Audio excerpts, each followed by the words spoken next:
The world teeters on the edge of a dramatic escalation as U.S. President Donald Trump delivers an ultimatum to Hamas, demanding the release of all hostages held in Gaza by Saturday noon, or face the collapse of the fragile ceasefire. If his demand is ignored, Trump warned he would cancel the ceasefire and let hell break out.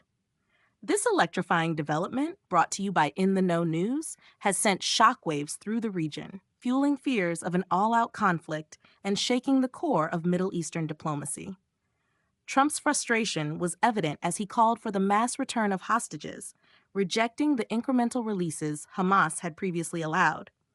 He also turned his attention to neighboring Jordan and Egypt, threatening to withhold U.S. aid if they refused to take in Palestinian refugees fleeing Gaza's chaos.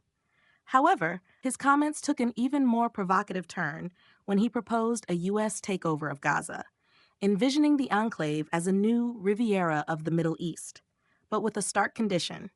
Palestinians would not be allowed to return.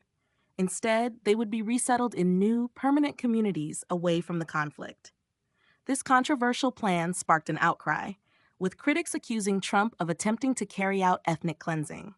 Despite the global backlash, Trump remained resolute, arguing that the U.S. could strike a deal with Jordan and Egypt to house the displaced Palestinians, referencing the billions of dollars in U.S. aid both countries receive.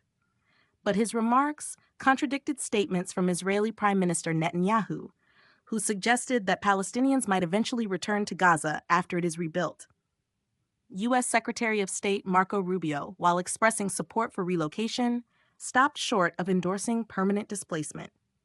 As tensions rise and the ceasefire hangs in the balance, with Hamas halting the release of hostages over alleged Israeli violations, the region stands on the brink of a deeper crisis.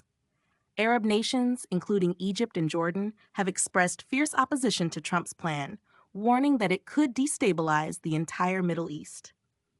As this high-stakes drama unfolds, In the Know News will continue to keep you informed as the fate of Gaza and the broader